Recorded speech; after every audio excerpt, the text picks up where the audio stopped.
네, 안녕하세요. 저는 재단법인 통일관악내 전병길 사무국장입니다. 오늘 우리 파이터 영화 시네토크의 모더레이터를 맡게 됐습니다. 반갑습니다. 네, 안녕하세요. 저는 파이터를 연출한 윤재호 감독이고요. 이렇게 여기까지 영화를 보러 와주셔서 감사합니다. 네, 오늘 여러분들 이제 먼저 영화를 보셨고요. 지금부터는 저희가 시네토크를 좀 하도록 하겠습니다. 대부분 또 영화를 보셨기 때문에 또 영화에 관련된 내용, 그 다음에 또 어떻게 이걸 또 제작하게 됐고, 그 다음에 또 여러 가지 또 감독님이 제가 오늘 들어오기 전에 여러 가지 좀 말씀을 나눴는데 상당히 또 다양한 스토리를 또 갖고 계시더라고요. 그것도 자연스럽게 오늘 또 이야기해 주시면 좋을 것 같습니다. 감독님 보니까 제가 이제 감독님 만나기 전에 일단은 뭐 여러 군데 언론에 보도낸 걸 좀 봤어요. 그랬더니 이 영화가 예전에 프랑스에 계실 때부터 좀 약간 배경이 돼서 시작이 됐다고 그러는데 한번 말씀해 주실까요? 그 상황들을요? 파이터라는 작품까지 가기 전까지 사실 거의 10년도 넘긴 하는데요. 지난 10년 동안 연구하고 스스로 질문을 던지고 있는 작품들을 만들면서 제가 그 당시 2008년도에 한참 이제 학생 시절 때 파리에서 이제 민박집 하시던 조선족 아주머니, 중국 동포죠. 그래서 그분과 인연이 되면서 그 함경북도 연변 사투리 그런 언어에 대한 억양에 대해서 제가 살아왔던 한국에서 배우고 자라면서 알게 되었던 그런 어떤 편견들이 사실 그분을 만나면서 많이 깨어지기도 했어요. 그들의 억양이라든가 이런 것들이 사실 제 세대까지만 해도 뭐라고 해야 될까요? 벽이라고 해야 될까요? 두려움이 섞기도 하고 사실 타지에서 그런 분들을 만난다는 게 조금은 문화적으로 쉽지는 않았어요. 제 세대에 제가 가지고 있던 생각들이.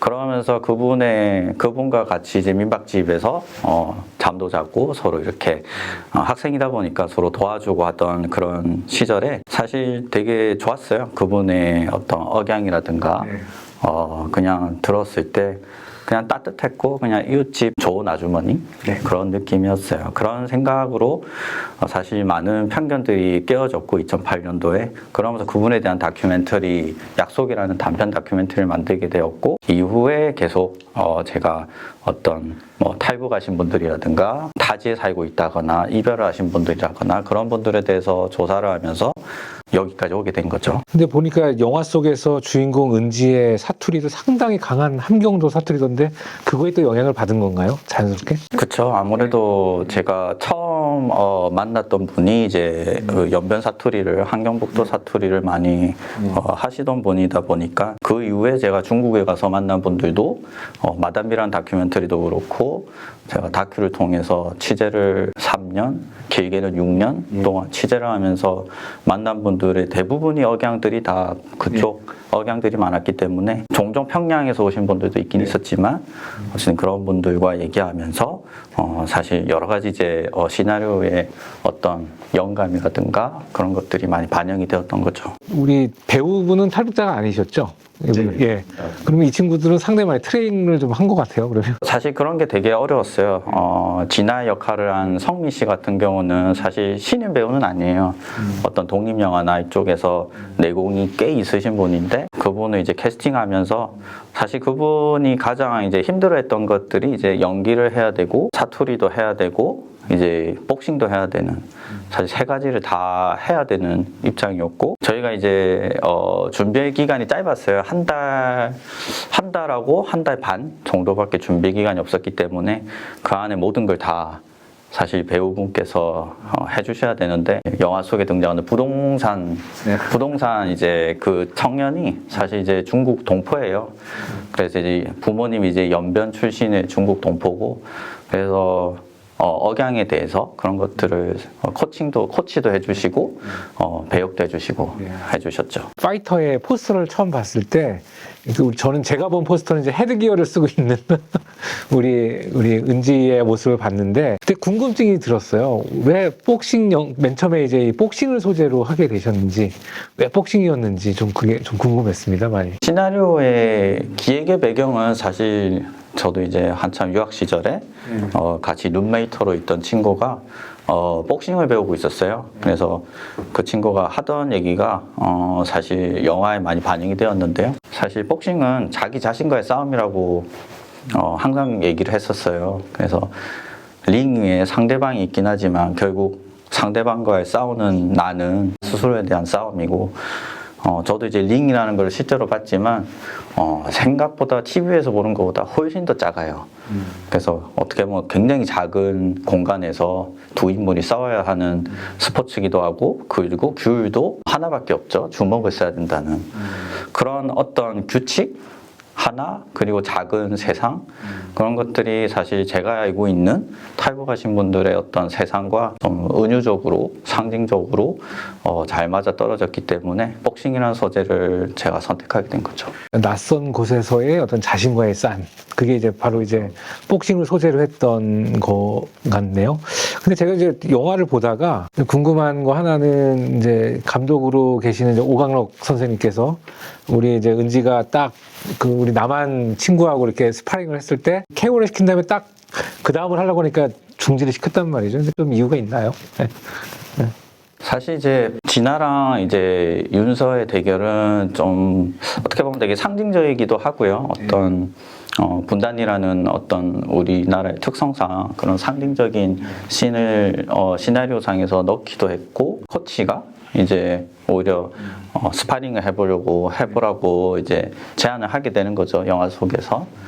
어떻게 보면 진아의 입장에서는 또 다른 어떤 기회이기도 하고, 그런 기회를 결국엔 참다가 하게 되는데, 그런 기회에서 이기게 되기도 하고. 근데 사실 코치의 역할은 어떤 중개인 같은 역할이기도 해요. 어떤 그 중간에서 감정이 너무 극하게 오르셨을 때 적절하게 중단시킬 수 있는 인물이기도 하고, 복싱이라는 건 감정적인 스포츠가 아니다. 결국 중요한 건 감정보다는 어떤 자기 자신과의 싸움, 자기 자신과의 절제, 그런 것들이 더 중요하고, 결국 상대방에 대한 이해력, 그런 것들도 중요하다. 뭐 그런 의미에서 어떤 중단의 의미가 있는 거죠. 또 이제 그 복싱과 연계된 인물 중에 하나가 이제 태수라는 인물을 뺄 수 없는데, 되게 독특한 캐릭터인 것 같아요. 이렇게 또 극 중에서 진아를 한없이 또 품어주는 역할도 하고, 또 때로는 선생님 역할도 하고. 그러니까 일단은 이제 프랑스에 계셨기 때문에 저는 이제 프랑스 갖고 있는 이제 가치 중에 하나인 일종의 똘레랑스라고 하죠. 포용, 관용. 근데 그거를 저는 이제 나름대로 태수의 이미지에서 좀 봤는데, 또 태수를 나름대로 캐릭터로 설정하실 때 또 그런 의미도 좀 담고 계셨었나요? 그렇죠. 아무래도 영화를 이제 시나리오를 쓰면서 제가 취재했던 인물들을 배경으로 캐릭터를 만들 때, 태수라는 인물은 사실 말씀하신 것처럼 똘레옹스에 대한 선한 인물이기도 하죠. 선한 인물이고, 그리고 사실 우리 사회에 그런 어떤 포옹할 수 있는 어떤 조건을 떠나서, 그의 신분을 떠나서, 피부 색깔을 떠나서, 언어를 다 떠나서 어떤 포옹할 수 있는 인물이 필요하다고 생각했고, 그런 인물이 사실 존재한다고 생각해요. 그게 많지는 않죠, 당연히.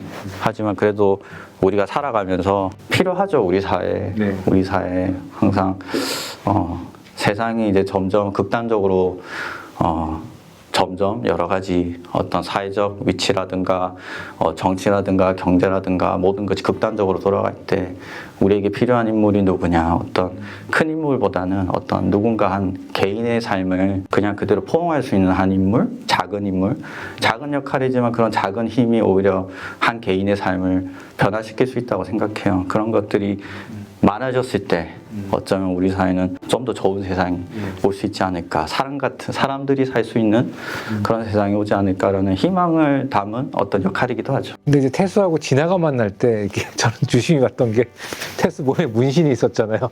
거기서 약간 섬찟하는 씬이 있었는데, 이게 저기 또 정부의 그 이제 영화를 만드셨고, 이 영화에 대한 또 편집본이 돌아다니거든요. 근데 거기서는 또 그 문신을 실루엣을 처리해요. 그러니까 좀 약간 그 의도적이셨던 것 같은데, 이렇게 의도적으로 이렇게 그 친구를 나름대로 착하고 선한 캐릭터지만, 또 어떻게 보면은 좀 진아가 좀 처음에 봤을 때 약간 섬찟하는 인물일 수도 느끼게 할 수 있는데, 그러니까는 그렇게 또 설정을 좀 하신 건가요, 처음에? 그쵸. 이제 사실 이제 젊은 인물 두 남자 인물이 나오는데요. 부동산 매니저랑 태수라는 인물인데, 사실 부동산 매니저는 겉으로 보기에는 되게 정장 입고 되게 선한 사람처럼 보이지만 사실 겉이 선하다고 속이 선할 수가 없다.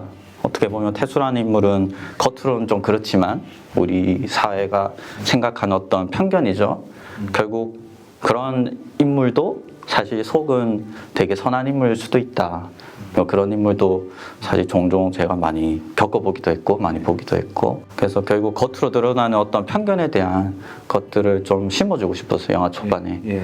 우리가 결국 탈북민에 대한 시선도 결국 우리가 많은 편견을 가지고 보기 때문에 단어의 설정이라든가 탈북이라는 단어 자체도 이미 편견에서 시작하는 단어죠. 그런 것들이 사실 깨어져야 되는데 그냥 모든 사람이 사람과 사람이 만났을 때 그저 사람으로 보는 게 사실 가장 정확하다고 생각해요. 하지만 그게 사실 사회적으로 쉽지는 않죠. 쉽지는 않고 어떤 계급이라든가 신분이라든가 사회적 위치라든가 그런 것들이 항상 존재하기 때문에 그걸 깨는 것이 쉽지는 않지만 그럼에도 영화 속에서 제가 질문을 던진 거는 그런 편견들을 사람들이 보았을 때 그 편견을 결국 편견에서 벗어나서 그런 편견의 벽을 깨부수고 사람과 사람이 만났을 때 태수처럼 그냥 포옹할 수 있는 그런 자세 그런 것들을 좀 메시지를 전달하고 싶었던 거죠.